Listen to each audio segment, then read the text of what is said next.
what if there was this ancient guide, but one that's incredibly practical, surprisingly relevant today, like a direct path to living with real clarity, real honesty? That sounds like something everyone could use, Right. especially now.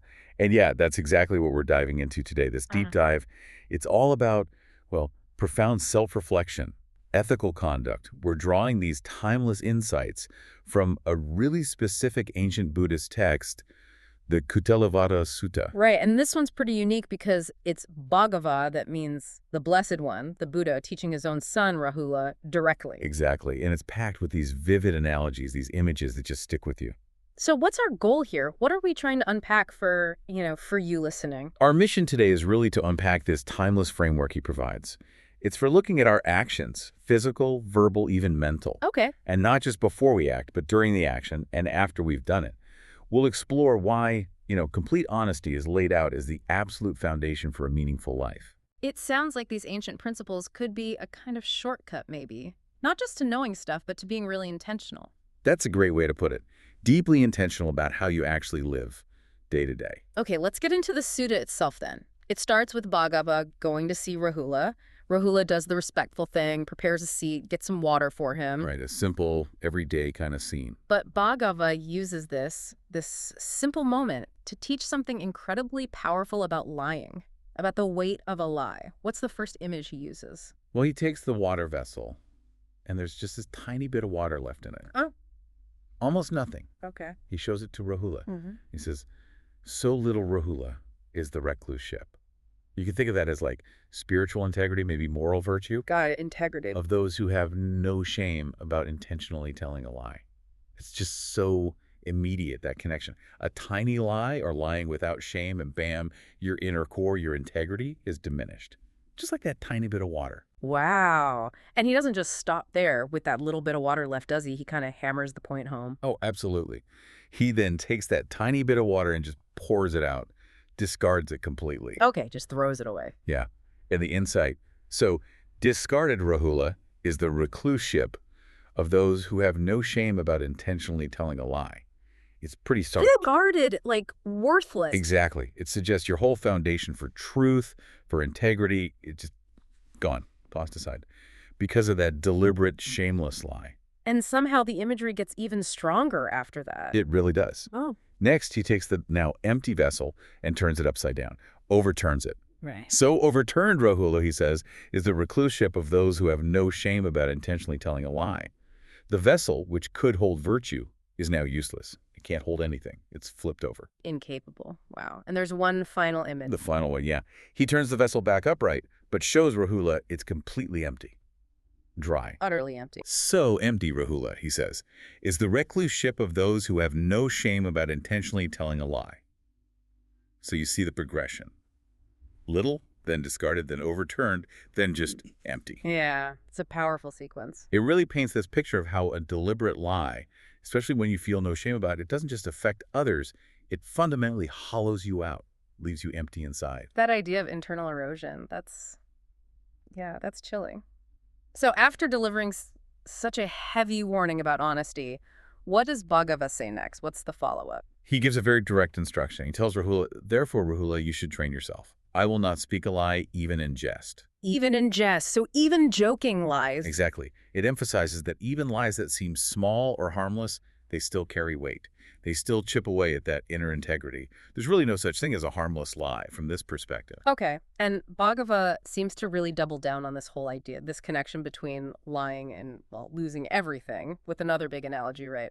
He does. A really powerful one. He brings up the image of a king's elephant. A well-bred one, ready for battle. An elephant. Okay, how does that connect? He presents two scenarios in battle. In the first one, the elephant is fighting hard. It's using its legs, its body, head, ears, tusks, tail, pretty much everything except its trunk. It holds back the trunk. Yeah, it protects its trunk. And the mahout, the elephant's handler, sees this and thinks, okay, the king's elephant hasn't fully committed yet. It hasn't sacrificed its life. Because the trunk is so vital, right? Protecting it means it's still holding something back, its core essence. Oh, right. Okay, so scenario 2 must be different. Completely. In the second scenario, the elephant uses everything. All its limbs, its whole body, including the trunk, it goes all in. And seeing this, the mahout thinks, Now the king's elephant has sacrificed its life. There's nothing left for it to do. It signifies total commitment, risking absolutely everything, even its most vital part. Wow. And the connection Bhagava draws to lying is intense. It really is. He says, even so, Rāhula, for anyone who has no shame in telling a deliberate lie, I say that there is no evil deed that he will not do. Whoa, no evil deed they won't do just from being shameless about lying. That's the analogy. It reinforces the water images. Yeah. If you have no shame about deliberately lying, it's like you've sacrificed your trunk. You've given up that vital core of your integrity. So once that basic sense of shame, that inner boundary about truth is gone. The implication is, yeah, there's no limit. Any unwholesome action becomes possible. It suggests a total breakdown of moral constraints. That paints a very clear, maybe a bit scary picture of the internal cost of dishonesty. So, okay, if lying can empty us out like that or make us sacrifice our core, how do we actively stop that? How do we build integrity? Bhagavad gives us something practical. Right? He does, yeah. He shifts from these big analogies about consequences to a really concrete daily practice. It starts with a simple question to Rāhula. He asks, what is the purpose of a mirror? A mirror. Okay, simple enough. And Rāhula just replies, for reflection, sir. Obvious, right? Yeah. So how does he use that? The mirror idea is so relatable. That's the genius of it. Just like we use a mirror every day, almost without thinking, to check how we look on the outside. Bhagavad says we should use constant self-reflection as our internal mirror to check our inner state, the ethics of what we're doing, what we're saying, even what we're thinking. An internal mirror. I like that. The core principle he gives is, even so, Rāhula, having reflected again and again, bodily action should be done. Having reflected again and again, verbal action should be done. Having reflected again and again, mental action should be done. Repeat reflection. Constantly check. Okay, again and again. So it's not a one-time thing. How do we actually do that? Does he give us like steps for using this mirror for our actions, body, speech, mind? He absolutely does, and it's incredibly systematic. It's this threefold process for purifying every action, broken down into reflecting before you act, while you're acting, and after you've acted. Okay, 3 stages. Let's walk through that for, say, bodily action first, physical stuff. Right. So, stage 1, before acting. Even when you just intend to do something physically, you pause, you reflect. Ask yourself, will this action hurt me? Will it hurt others? Will it both? Is it, unwholesome? Will it lead to suffering or pain down the line? Okay, so you check the potential impact first. Exactly. And if that reflection shows, yeah, this looks harmful, you just don't do it. Simple as that. And if it looks okay, wholesome, then you proceed. If the reflection reveals no harm, it seems wholesome, likely to lead to a good outcome, then yeah, you go ahead and do that action. But it's not just planning ahead. You said reflection during the action too, like a real-time check. Precisely. Stage 2. While you are actually doing the bodily action, you reflect again, same questions. Is this hurting me right now? Hurting others? Both? Is it unwholesome as it's unfolding? And if you realize mid-action that it is causing harm? You stop. You desist from that action, right then and there. Wow, okay. But if the real-time check shows no harm, everything seems okay, wholesome, then you just continue with the action. It's like course correction on the fly. Okay, before, during, and then there's the review after it's done, stage 3. Yep. After you have done the bodily action, you reflect one more time. Okay, looking back, did this action lead to harm for myself, for others, both? Was it unwholesome? Did it result in suffering? And what if you look back and think, oof, yeah, that actually was harmful? Then the instruction is quite specific. You need to confess it, lay it open, make it plain, basically own up to it. Tell a teacher or wise friends or fellow practitioners, acknowledge it openly. Accountability. Exactly. And crucially, you resolve to practice restraint in the future. You learn from it. And if the reflection shows it was actually good, wholesome? Then you're encouraged to dwell in joy and happiness. You appreciate the good outcome, and you keep training yourself day and night in these wholesome states. You reinforce the positive pattern. Okay, that's incredibly thorough for bodily actions. And you said this same 3-stage reflection applies to verbal actions, what we say, and even mental actions, our thoughts. Exactly the same process. Before speaking, during speaking, after speaking. Before thinking certain thoughts, while dwelling on them, after having thought them.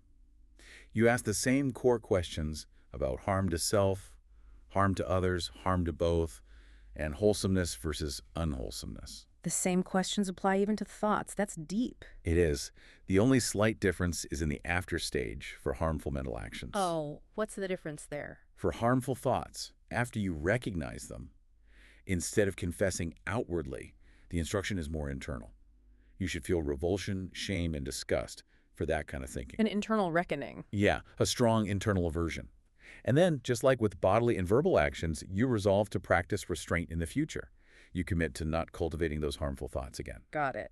And the response to wholesome mental actions is the same. Dwell in joy. Yes, exactly.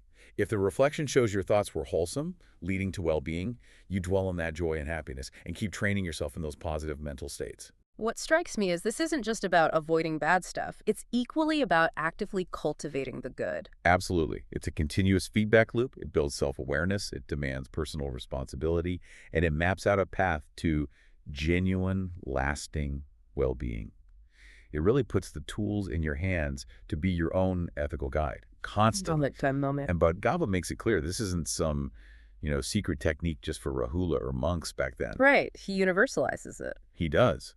He explicitly says that all recluses, Brahmins basically, all serious spiritual seekers in the past, present, and future who have purified or will purify their actions, they all do it or will do it using this exact method. Wow. This constant repeated reflection on body, speech, and mind. He presents it as the fundamental way to purify your actions and live ethically. So it's not just ancient wisdom. It's presented as timeless, universal practice. Pretty much. And the sutta ends with him directly telling Rāhula, and by extension, telling you, the listener, commit to this training. Practice this reflection.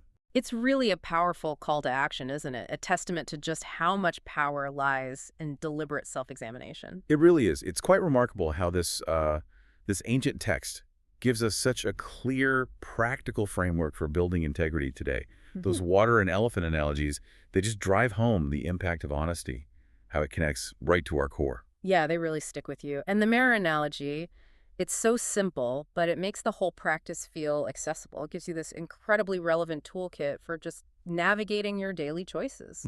It's about building a life that's not just, free from regret, but actually filled with the kind of joy that comes from knowing your actions are wholesome. So if this constant reflection, this internal mirror, is maybe the key to living a genuinely, unburdened life, here's something to think about. Well, one small action could be physical, something you say, even just a thought pattern. What one small action will you commit to reflecting on just once today using this method before you actually do it?